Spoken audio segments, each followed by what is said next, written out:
Hello दोस्तों, आपके अपने चैनल स्मार्ट स्टडी 78 में आपका स्वागत है। आज मैं कराने वाली हूँ NEP 2020 के MCQs 20 क्वेश्चंस कराने वाली हूँ। तो आप इस वीडियो में लास्ट तक बने रहें और अब आप इसे टेस्ट के रूप में लगा सकते हैं। आपका क्या स्कोर रहता है आप मुझे कमेंट करके ज़रूर बताएं। आइए क्वेश्चन स्टार्ट करते हैं। यहाँ से आपका पहला क्वेश्चन स्टार्ट होता है, नई शिक्षा नीति 2020 कब लागू की गई थी? कब लागू की गई थी? चारों आपके ऑप्शन दे रखे हैं। 5 अगस्त 2020, 29 जुलाई 2020, 15 अगस्त 2020, 1 जनवरी 2021। कब लागू की गई थी इसके बारे में आपको बताना है। कौन सा आपका आंसर करेक्ट रहने वाला है? तो हमारी जो शिक्षा नीति थी वो हमारी 29 जुलाई 2020 में लागू की गई थी। तो इसका करेक्ट आंसर कौन सा रहने वाला है? तो इसका करेक्ट आंसर होने वाला है बी, 29 जुलाई 2020 इसका सही आंसर है। अब चलते हैं सेकंड नंबर क्वेश्चंस पर। अब आते हैं सेकंड नंबर क्वेश्चंस पर। नई शिक्षा नीति 2020 किस योजना को समाप्त करती है? पहला ऑप्शन आता है 10+2, दूसरा ऑप्शन आता है 5+3+3+4 और तीसरा ऑप्शन आता है हमारा तीन भाषा नीति और चौथा ऑप्शन है कोई नहीं। ये कोई नहीं तो हो ही नहीं सकता, इसमें से तीनों में से आपको देखनी है।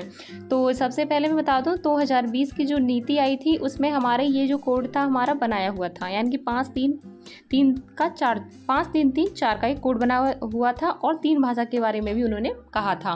तो इसका करेक्ट आंसर कौन सा होने वाला है? इन्होंने कहा है समाप्त की थी, तो ये वाली इन्होंने नीति समाप्त कर दी थी 10+2 की। तो इसका करेक्ट आंसर रहने वाला है ए इसका करेक्ट आंसर रहने वाला है। अब चलते हैं नेक्स्ट। ये आता है तीसरा नंबर क्वेश्चन। नई शिक्षा नीति 2020 का मुख्य उद्देश्य क्या था? जो 2020 में जो शिक्षा नीति आई थी NEP, तो इसका उद्देश्य क्या था? केवल बोर्ड परीक्षा आसान करना, जो हमारी बोर्ड परीक्षा चल रही है उनको आसान कर देना, या रट्टा हटाना, या सृजनात्मक सोच और कौशल विकास करना, या फिर शिक्षा को निजी बनाना। तो कौन सा इसका करेक्ट आंसर रहने वाला है? तो केवल बोर्ड परीक्षा आसान करना तो इसका उद्देश्य नहीं हो सकता, क्योंकि बोर्ड परीक्षा से ही कोई मतलब नहीं होता है। तो दूसरा ऑप्शन आता है रट्टा हटाना। रट्टा हटाना वैसे तो सही है, लेकिन 2020 की जो शिक्षा नीति आई थी उसमें नहीं है। ये वाला ऑप्शन गलत बैठ जाता है।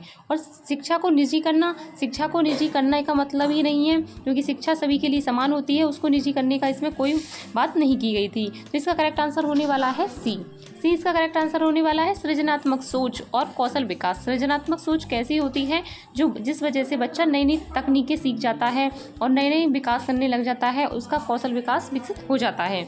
तो इसका करेक्ट आंसर होने वाला है सृजनात्मक सोच और कौशल विकास। अब चलते हैं नेक्स्ट।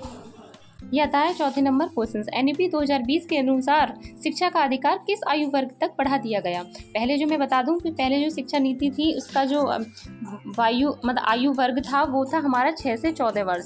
6 से 14 वर्ष था, लेकिन क्या हुआ कि जब हमारी NEP 2020 यानी शिक्षा नीति 2020 की जो आई उसमें शिक्षा का जो अधिकार है उसकी जो उम्र थी वो बढ़ा दी गई। कितनी कर दी गई थी? तब उसकी जो उम्र थी वो हमारी 3 से 18 वर्ष कर दी गई थी। तो इसका करेक्ट आंसर होने वाला है ए इसका करेक्ट आंसर होने वाला है। अब चलते हैं नेक्स्ट। ये आता है 5वां नंबर क्वेश्चन। NEP 2020 के अनुसार बच्चों को शिक्षा प्रारंभिक अवस्था में किस भाषा में दी जानी चाहिए? प्रारंभिक का मतलब जब बच्चा स्कूल स्टार्ट करता है तो उसको जो शिक्षा है वो कौन सी भाषा में दी जानी चाहिए, इसमें ये पूछा है। तो हिंदी में दी जानी चाहिए, अंग्रेजी में दी जानी चाहिए, मातृभाषा में दी जानी चाहिए, या फिर संस्कृत में? कौन सी भाषा बच्चे के लिए उचित रहती है इसमें बताना है आपको।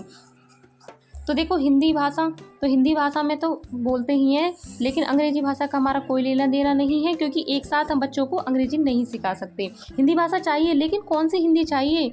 तो इसमें ये बताया है कि कौन सी भाषा बच्चों के लिए बेस्ट होती है। तो मातृभाषा इसमें सही रहने वाला है। मातृभाषा कैसी होती है? स्थानीय भाषा यानी देसी भाषा। जब बच्चे स्कूल में आते हैं तो वो अपनी घर की सी भाषा को अच्छी तरह से समझ पाते हैं। तो इसका करेक्ट आंसर होने वाला है मातृभाषा, वही आपकी मातृभाषा होती है। अब चलते हैं नेक्स्ट। और अधिकतर तो बच्चों के लिए कहा है कि 1 से जो 5वीं तक के जो बच्चे होते हैं क्लास के, उनके लिए तो मातृभाषा ही इम्पोर्टेंट होती है, मातृभाषा में ही शिक्षा दी जानी चाहिए। इसके बारे में कहा भी है आगे।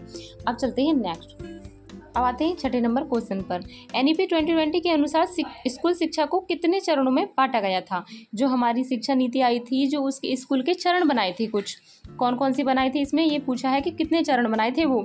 तो आपको मैं बता दूं, ये हमारी जो शिक्षा नीति थी उसमें हमारे 4 चरण बनाए थे। 4 चरण बनाए थे। कौन कौन से थे? एक तो 5, 3, 3+4 का, ये इसके कोड बनाए हुए थे। इसमें फाउंडेशन आता है, प्रारंभिक आता है, माध्यमिक आता है और उच्च माध्यमिक आता है। इसमें ही चारों ही आ जाते हैं। तो इसके ये कोड बनाया हुआ था किसने यानी कितने वर्ष से कितने वर्ष तक चलने वाला है। तो इसलिए इसका करेक्ट आंसर होने वाला है 4। तो इसमें 4 इसका करेक्ट आंसर होगा। अब चलते हैं नेक्स्ट।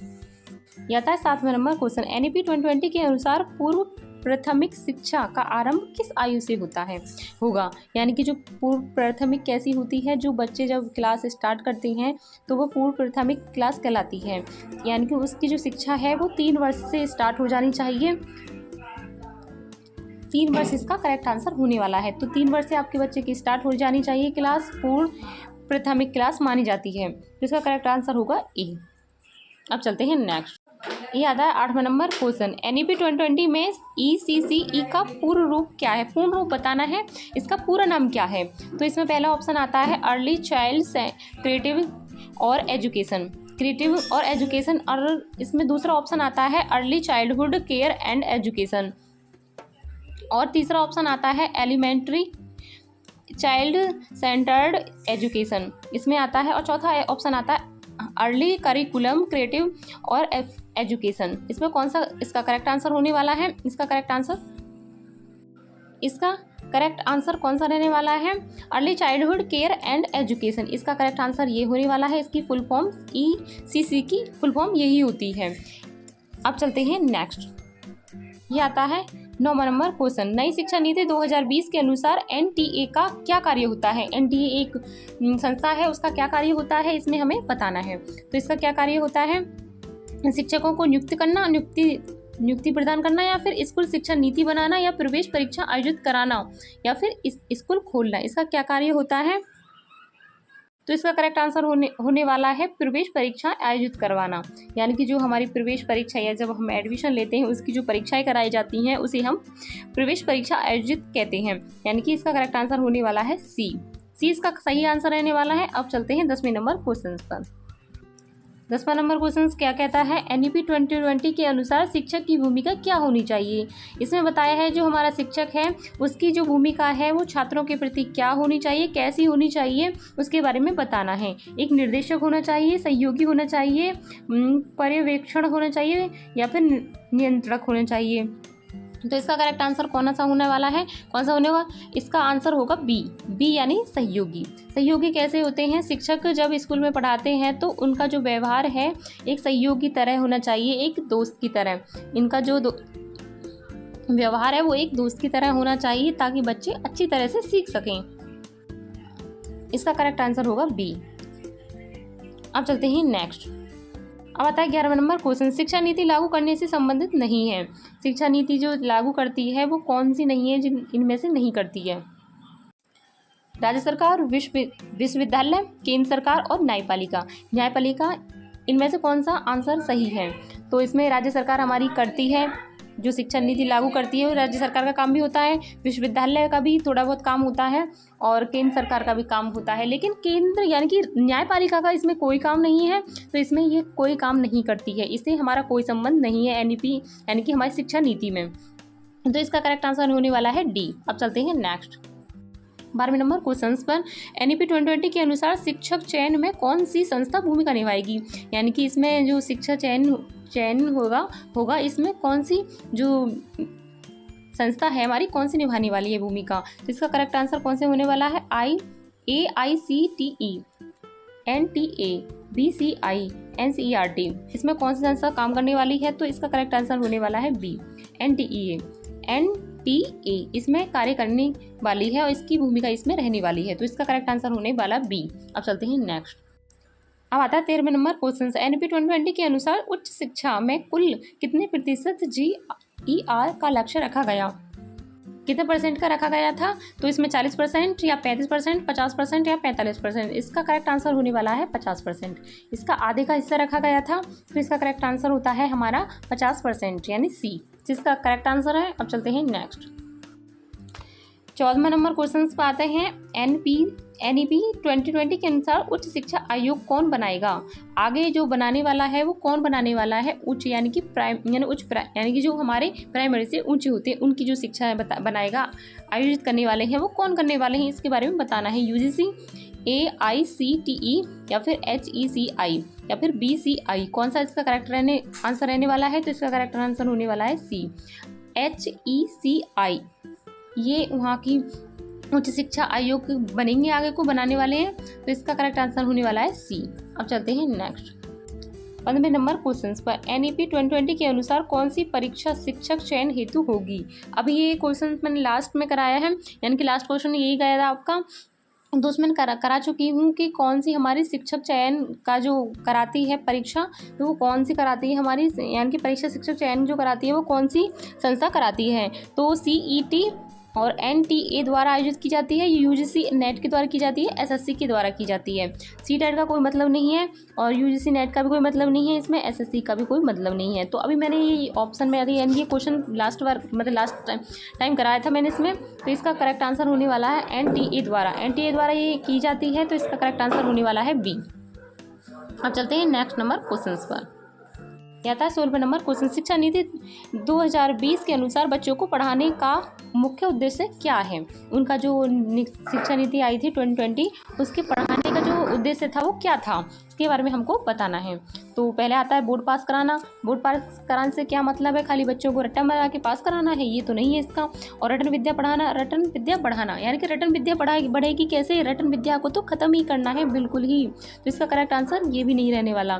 तो होमवर्क से भी हमारा कोई मतलब नहीं है। संपूर्ण विकास करना, संपूर्ण का मतलब है हमारा 660 डिग्री पे पूरा ही हमारा संपूर्ण विकास हो जाता है, यानी कि जितना भी हमारा बच्चों को सिखाना है वो संपूर्ण 360 डिग्री पे सिखाना चाहिए। कहने का मतलब ये है, संपूर्ण 360 डिग्री का मतलब है पूरा ही बच्चों को सिखाना चाहिए। इसमें इसका करेक्ट आंसर होने वाला है संपूर्ण विकास करना, यानी पूरी तरह से बच्चों का विकास करना। इसका करेक्ट आंसर इसका C रहने वाला है। तो अब चलते हैं 17 नंबर क्वेश्चन पर। 17 नंबर क्वेश्चन, NEP 2020 के अनुसार राष्ट्रीय शैक्षिक प्राधिकरण कौन तैयार करेगा? आगे कौन तैयार करने वाला है प्राधिकरण? तो इसमें UGC या फिर AICTE या फिर NCTE या फिर BCI, इसमें कौन सा करेक्ट आंसर रहने वाला है? तो इसका रहने वाला है NCTE। इसका करेक्ट आंसर रहने वाला है NCTE। जो आपका राष्ट्रीय शैक्षिक प्राधिकरण जो तैयार करने वाले हैं वो हमारे NCET संस्था करने वाली है, तो इसका करेक्ट आंसर होने वाला है C। अब चलते हैं नेक्स्ट। अब आते हैं 18 नंबर क्वेश्चन पर। NEP 2020 के अनुसार शिक्षा का मुख्य केंद्र क्या होगा? शिक्षा का मुख्य केंद्र क्या होगा और क्या होना चाहिए पहले से ही? तो इसका करेक्ट आंसर क्या रहने वाला है? विद्यालय। शिक्षा का केंद्र विद्यालय होना चाहिए। अब इसमें आएगा शिक्षक या पाठ्यक्रम या परीक्षा, इसमें कौन सा केंद्र होना चाहिए? तो शिक्षा बिना विद्यालय के नहीं हो सकती है। छोटे बच्चों के लिए तो विद्यालय ही अनिवार्य है वैसे तो, लेकिन इसका करेक्ट आंसर होने वाला है A इसका करेक्ट आंसर रहने वाला है। तो शिक्षा का जो केंद्र है वो विद्यालय रहने वाला है। विद्यालय में जाकर ही बच्चे शिक्षा ग्रहण कर सकते हैं। ये छोटे बच्चों के लिए विद्यालय बहुत अनिवार्य है। अब चलते हैं नेक्स्ट। इसका A आंसर सही रहने वाला है। 19 नंबर क्वेश्चन पर आते हैं। NEP 2020 के अनुसार शिक्षा नीति का उद्देश्य क्या है? जो शिक्षा नीति जो बनाई गई थी उसका उद्देश्य क्या है? नौकरी दिलाना। नौकरी दिलाने से तो कोई मतलब नहीं है, ये हमारा इसमें नहीं हो सकता है। समावेशी और बहुआयामी शिक्षा देना, सिर्फ सरकारी नौकरी, निजीकरण। सरकारी नौकरी से भी कोई मतलब नहीं है। आज की डेट में नौकरी चाहिए, लेकिन इसका मतलब ये नहीं है, NEP ने ये नहीं कहा था कि सिर्फ सरकारी नौकरी पर ही जोर देना है। तो इसमें आया चौथा ऑप्शन आता है हमारा निजीकरण। निजीकरण भी नहीं है, तो इसका करेक्ट आंसर होने वाला है B। क्यों है? क्योंकि इसमें लिखा हुआ है समावेशी और बहुआयामी शिक्षा देना। समावेशी का क्या मतलब होता है?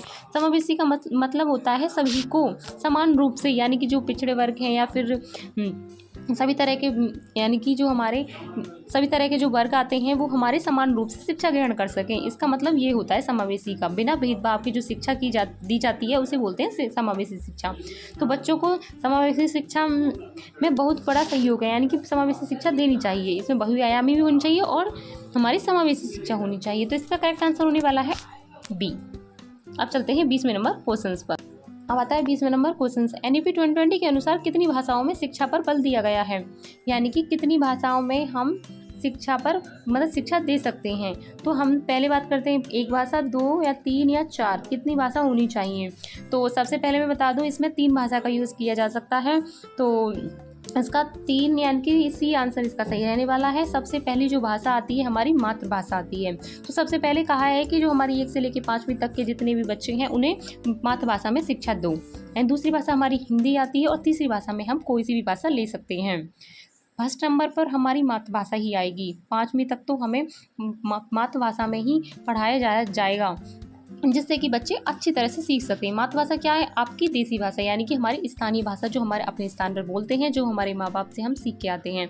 तो वही हमारी स्कूल में जो भाषा हमें सुनने को मिलती है तो उससे हम अच्छा सीख जाते हैं। तो इसका करेक्ट आंसर होने वाला है 3, यानी कि पहली मातृभाषा, दूसरी हिंदी और तीसरी हम कोई सी भी भाषा ले सकते हैं, अंग्रेजी वगैरह भी ले सकते हैं। तो तीसरी भाषा में हम कोई सी भाषा रख सकते हैं। तो इसका करेक्ट आंसर होने वाला है सी। मैं इस तरह ही टॉपिक वाइज आपके क्वेश्चंस कराने वाली हूँ। तो आपका क्या स्कोर रहा तो आप मुझे कमेंट करके ज़रूर बताएं। अब मिलते हैं नेक्स्ट वीडियो में। जो भी इस चैनल पे नए हैं वो सब्सक्राइब कर लीजिए, ताकि आने वाले हर एक वीडियो आप तक मिल सके और आप इसे टेस्ट के रूप में लगा सकें। आइए चलते हैं हम नेक्स्ट वीडियो में।